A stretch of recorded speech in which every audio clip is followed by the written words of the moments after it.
নমস্কার বন্ধুরা, রিমার হেসেলে তোমাদের সকলকে স্বাগত জানাই। আশা করি তোমরা সকলে ভালো আছো। আজকে আমি তোমাদের সাথে আলু ফুলকপি দিয়ে মাছের ঝোল কিভাবে রান্না করবে তার একটি সহজ রেসিপি আমি শেয়ার করব। আলু ফুলকপি ও মাছ মানে বাঙালির একটি আবেগ রেসিপি। সঙ্গে গরম ভাত আর তার সঙ্গে কাঁচা লঙ্কা আর কাঁচা পেঁয়াজ, ব্যাপারটা জমে যাবে। ভিডিওটা স্কিপ না করে দেখতে থাকো। আজ আমি তোমাদের ফুলকপি আলু রুই মাছের ঝোল কিভাবে বানাতে হয় সেটা আমি তোমাদের দেখাবো। খুব সহজে ঘরোয়া পদ্ধতিতে দেখাবো তোমাদের। এখানে আমি ছোট সাইজের রুই মাছ নিয়ে নিয়েছি। মশলার মধ্যে আমি আদা বাটা নিয়েছি, জিরে নিয়েছি আর শুকনো লঙ্কা, এটা আমি বেটে নেব। এখানে পেঁয়াজ নিয়েছি একটা বড় সাইজের, একটা মিডিয়াম সাইজের টমেটো নিয়েছি, আর এখানে একটা ছোট্ট ফুলকপি নিয়েছি আর দুটো মিডিয়াম সাইজের আলু নিয়েছি। এইভাবে আমি কেটে নিয়েছি লম্বা লম্বা করে।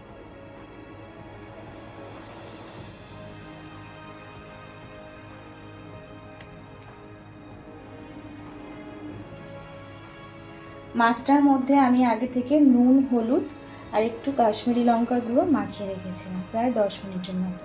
এবার মাছগুলোকে আমি ভেজে নেব। কড়াইতে আমি তেল দিয়ে দিয়েছি, তেলটা গরম হয়ে গেছে। এবার আমি মাছগুলোকে ভেজে নেব।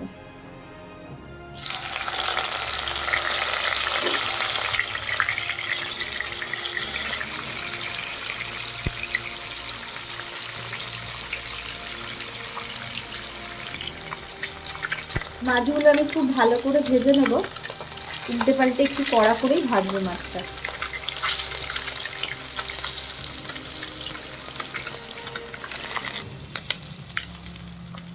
মাছগুলো আমি খুব কড়াভাবে ভেজে নিয়েছি, এবার আমি তুলে নিচ্ছি।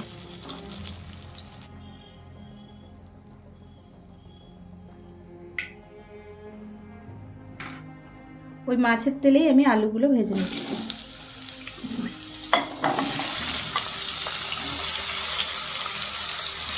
এতে একটু নুন আর হলুদ আমি দিয়ে দেবো। নুন, হলুদ। আলুগুলো লাল লাল করে ভেজে নিয়েছি, এবার আমি তুলে নেব।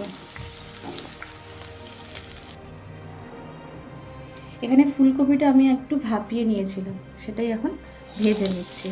আর আলুটা ভাজার পর আমি তেলটা একটু তুলে রেখেছি, নাহলে অনেকটা তেল হয়ে যাবে তরকারিটা। ফুলকপিটা ভালো করে ভেজে নেব।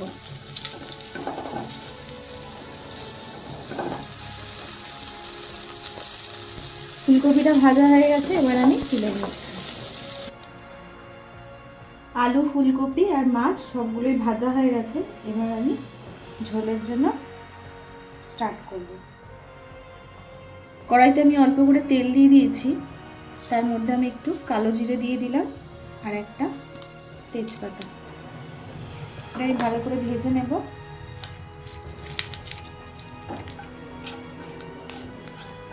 একটা সুন্দর একটা মিষ্টি গন্ধ বেরোনো পর্যন্ত। এরপর আমি পেঁয়াজগুলোতে দিয়ে দেবো।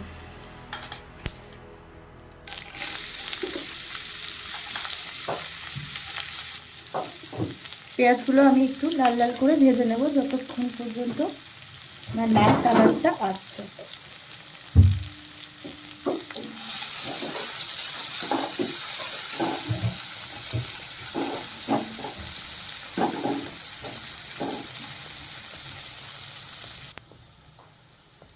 পেঁয়াজটা লাল লাল করে ভাজা হয়ে গেছে, এবার আমি আদা বাটা আর এদিকে শুকনো লঙ্কা আর জিরেটা যে বেটেছিল সেটা দিয়ে দিলাম।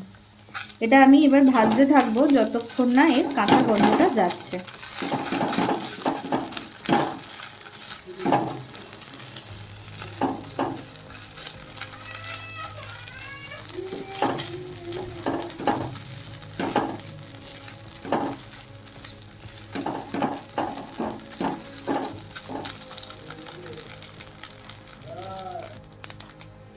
এই সময় আমি হাফ চামচ হলুদ গুঁড়ো আর 1 চামচ ধনে গুঁড়ো দিয়ে দিলাম।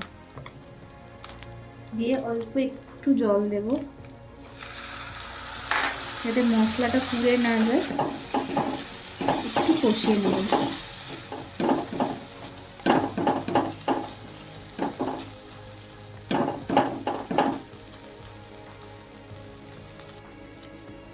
মশলাটা ভাজা হয়ে গেছে, আমি এবার এখানে টমেটো কুচিটা দিয়ে দিলাম। তার মধ্যে অল্প করে একটু নুন দিয়ে দেব। টমেটোটা আমি একটুখানি নুন দিচ্ছি যাতে টমেটোটা তাড়াতাড়ি গলে যায় এবং ভালো করে ভাজাটাও হয়।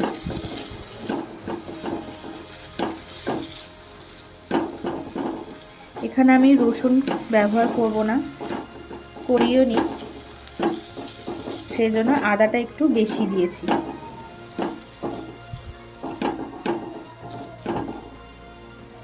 আমি একটু চাপা দিয়ে দেবো টমেটোটা যাতে তাড়াতাড়ি গলে যায়। এখানে মশলাটা খুব ভালো করে কষানো হয়ে গেছে আর টমেটোটা একদম গলে গেছে। আমি এখানে অল্প একটু জল দিয়ে দেবো, জল দিয়ে আর একটু কষাবো।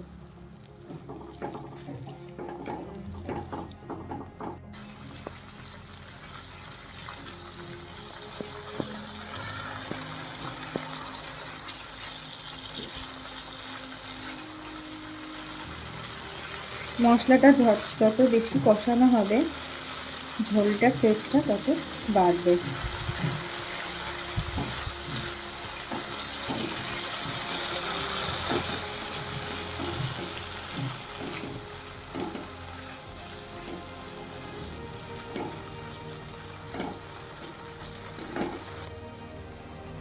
মশলাটা একদম হয়ে গেছে, এবার আমি এর মধ্যে ফুলকপি আর আলু ভাজাটা দিয়ে দেবো।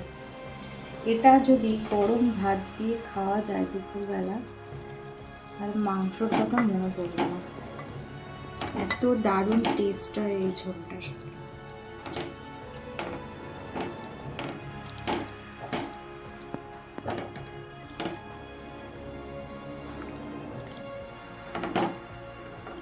ফুলকপি আর আলুটা খুব ভালো করে আমি কষিয়ে নিয়েছি, এবার আমি এতে পরিমাণ মতো জল দিয়ে দেব।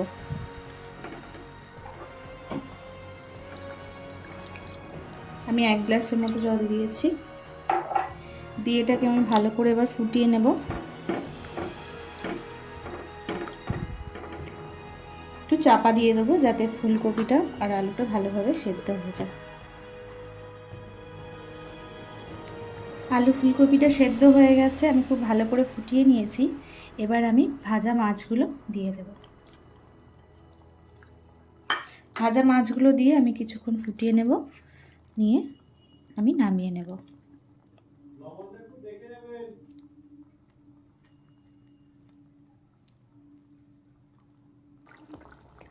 মাছটা দিয়ে আমি ভালো করে ফুটিয়ে নিয়েছি। এর মধ্যে আমি এবার ওপর থেকে একটু ধনেপাতা আর 2টো চেরা কাঁচা লঙ্কা দিয়ে আমি নামিয়ে নিচ্ছি।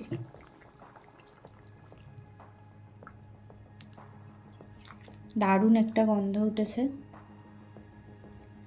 দেখেই খেতে ইচ্ছা করছে।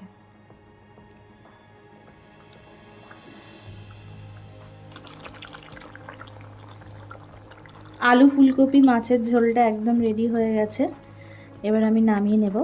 ভিডিওটা যদি তোমাদের ভালো লেগে থাকে তাহলে লাইক, শেয়ার অ্যান্ড সাবস্ক্রাইব করার অনুরোধ রইল, আর পাশে থাকা বেল আইকনটা অবশ্যই প্রেস করে নেবে।